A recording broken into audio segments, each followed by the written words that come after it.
Hey, y'all are back. Glad you're here. Welcome to this episode. This will be our first look at the Model T in person after having only seen pictures of it prior to this visit. How about you share your initial thoughts first? Okay. To say I was a little bit overwhelmed with emotion is kind of putting it mild.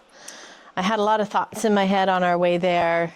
Nervous because I wasn't sure what the condition of it was going to be.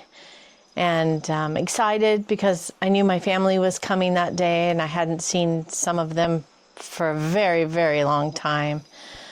But when I walked into that barn and the Model T was actually there, like it was a real thing, there was kind of this sense of disbelief. I didn't know much about that Model T growing up. I don't really have any memories of it. That's kind of ironic because it's been in my family forever. But seeing it there and knowing that we were about to pour a lot of effort and time into it and share the story with you all and my family, I don't know, it just kind of felt like I got a hug from my poppy. And I felt like I was at the right place doing the thing that I needed to be doing right now in my life. How about you? Yeah, I was not sure also what we were going to walk into. Having seen the pictures weren't even of the whole car. They were just little portions of the car. So, I was afraid the wheels were going to be falling off and it was going to be sitting on the ground and just complete disrepair. And there was actually a little bit of shine under that dust. Everything looked intact. After a couple of days of searching, we found, I think, all of the major parts and most of the small ones. But all in all, I was pleasantly surprised at the condition, and it just made me feel good because now I know we get to bring it home and honor Poppy and your family by restoring it. Yeah, it's meant a lot of different things to different people, and we're uncovering that as we go along. My cousin Fred, who bought it back from the gentleman that my Poppy sold it to back in, we're thinking around the 50s, early 50s. I think to Fred it meant a lot more because he had childhood memories of it. I wish we could talk to him about it, but I have to say his daughter... There were pictures of him as a child in the car. Oh, yeah, we'll be sharing those too. And I have to say that his daughter, Sarah, has done a great job of keeping all of the history alive, and she got to hear the stories from her dad, and she remembers all of them, and the plethora of information we got was almost overwhelming. But we're going to do a really good timeline for you guys. And for Sarah, that's a little bit of her time with her dad. Like, I think she remembers a lot about her dad, Fred, being in that garage when she was little. They say the apple doesn't fall far from the tree, and it sounded like Fred and Sarah bonded a lot, being around cars, working on cars. And she has done, her father, unfortunately, Fred's been gone for a little over a decade now. And Sarah has inherited the property and the barn and the garage and the house. And she's doing a fantastic job of uncovering everything that's in there to find. And so I'm really super proud of her. It's a lot of work. And I'm just happy that she's letting us be a part of it. Yeah, huge shout out to Sarah. And with that, let's get to it.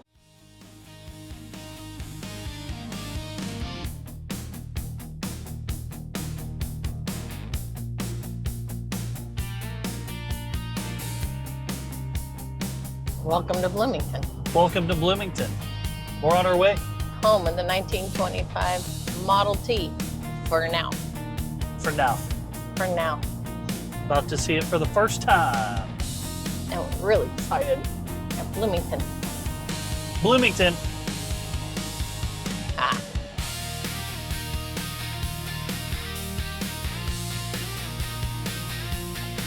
I didn't know you had roundies in Indiana.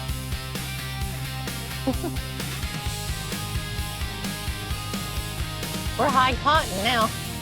High cotton. Everyone's been cool here. Well, yeah, these are my people. This is where I'm from. I'm cool.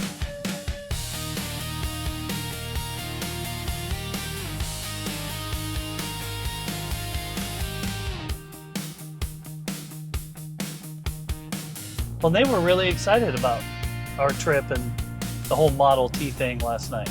Everybody has been. I think that's really cool. I don't think people around here want to let go of the old-timey things. No, why would you? Look at their garages.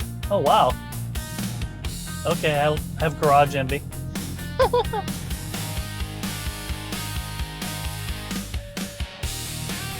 that garage.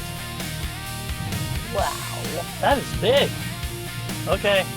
It looks like they have 2 RV stalls. Yeah. Look at that garage. Oh my goodness, these people have bigger garages than houses. I like it. Maybe that's where it comes from. That's what I want. Bigger Small garage? house with big garage. Yeah, me too. Maybe that's where We're I on get the it same from. page.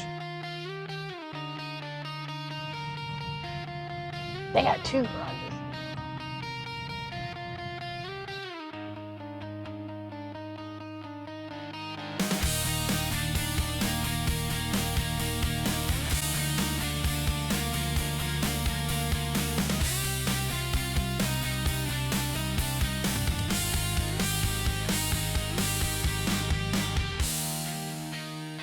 I don't hear any banjos playing yet.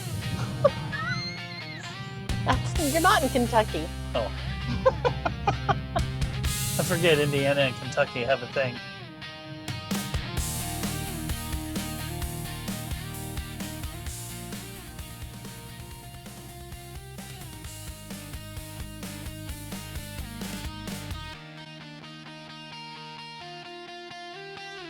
Oh my gosh.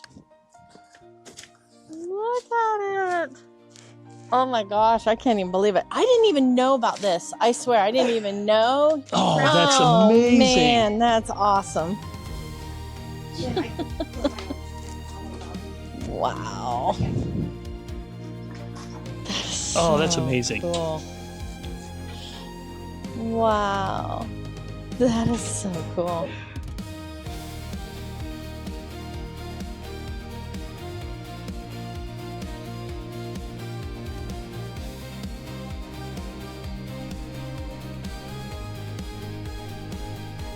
Before we go any further, I should probably apologize for the video quality. Trying to walk around that garage with a camera was like trying to film a nature documentary inside a collapsing storage unit. If the footage looks shaky, crooked, or like I'm dodging falling objects, it's because I was.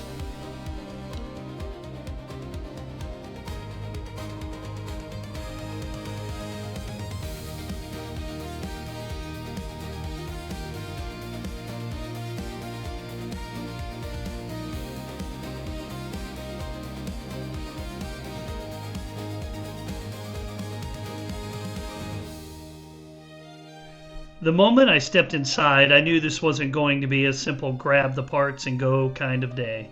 This garage had layers, decades of layers, boxes, tools, mystery items, and a stack of newspapers from the 1970s, back when disco was alive and apparently saving every newspaper was a competitive sport. And somewhere under all of that was our 1925 Model T, waiting patiently for someone brave or slightly unhinged enough to dig it out.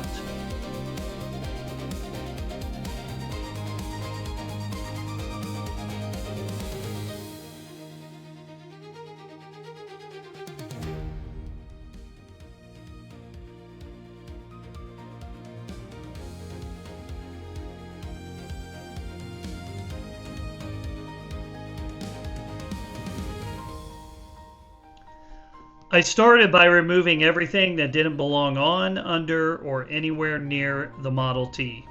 Holiday decorations, random household items, and at least one object that looked like it had been silently judging me for years.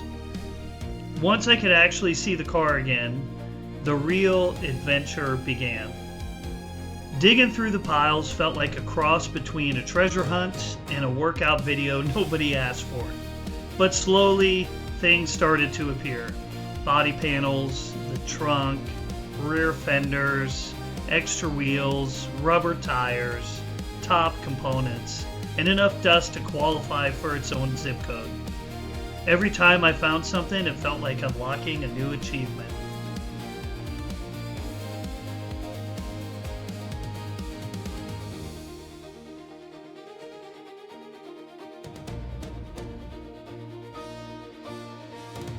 Right in the middle of all this, Kristi's family came by to help, including the son of the original owner, Uncle Ugly. He hadn't seen the car in decades. Watching him walk in and see it again was one of those moments that makes all the dust and digging worth it. We swapped stories, laughed, and tried to identify parts that looked like they belonged on a spaceship. It was chaotic, but the good kind. The kind that reminds you why this project matters. That old 1925 plate. That is so cool. The Indiana 25. That is cool. But of course, the one thing I really needed, the parts that attached the rear fenders to the car. They were nowhere to be found. I searched everywhere, under shelves, behind boxes, in places no human should willingly crawl. Nothing. That night at the hotel, I did some research, pulled up the old Google like anybody else would do, and found images of the parts. Rear fender irons. Suddenly, everything clicked. I hadn't been missing the parts. I'd been missing the vocabulary.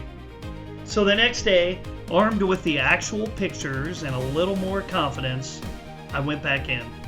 And wouldn't you know it, once I knew what I was looking for, I found them. Buried under a pile of parts that probably hadn't been touched since bell bottoms were in style the first time.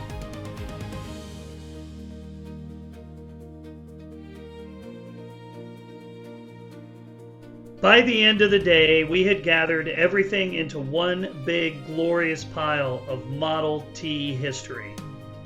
Body panels, the trunk, rear fenders, rear fender irons, extra wheels, rubber tubes, top components, 2 radiators, 2 transmissions, an extra engine block, a 1925 license plate, a spare tire holder, and a mountain of small parts that will either save the project or confuse us later.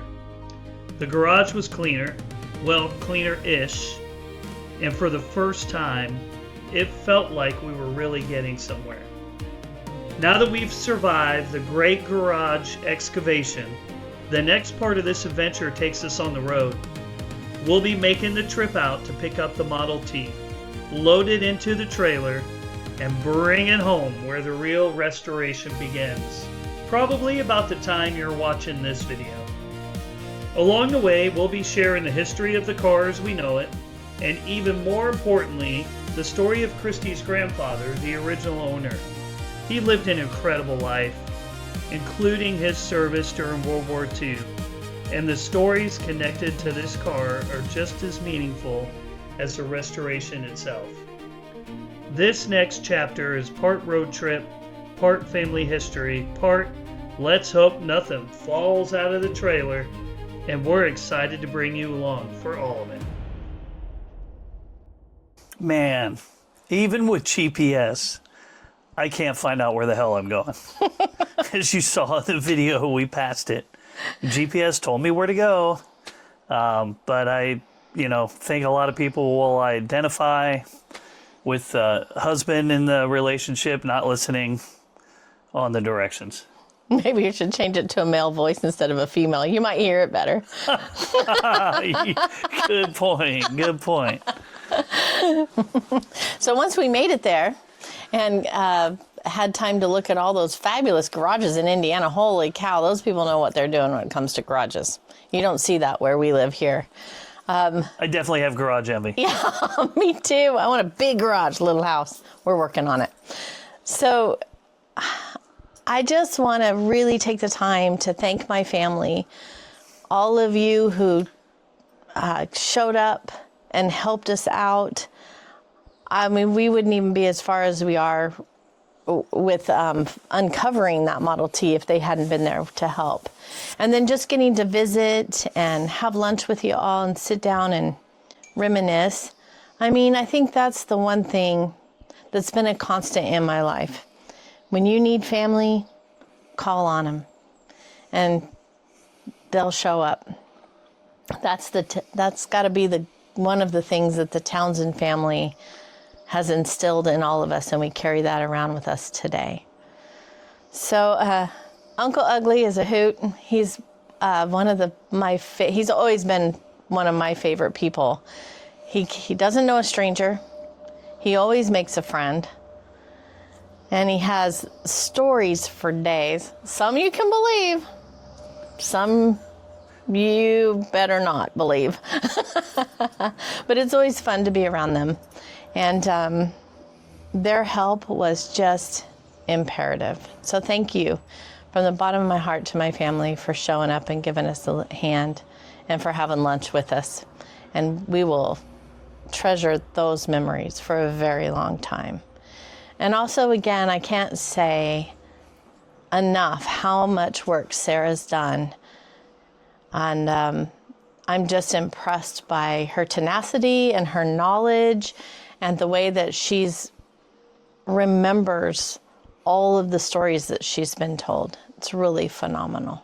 Thanks, Sarah. In the next episodes, we'll take you to some establishments there in Indiana, some, we probably still don't have bite shots, but some restaurants that we visited. While we were there, we had the opportunity to hit up the Model T Museum, so we'll share some of that as well if you've never been. And you're a Model T fan, it's pretty cool. You get your own personal tour. And then from there, it's the road trip where we're headed out to go pick it up and bring it back home.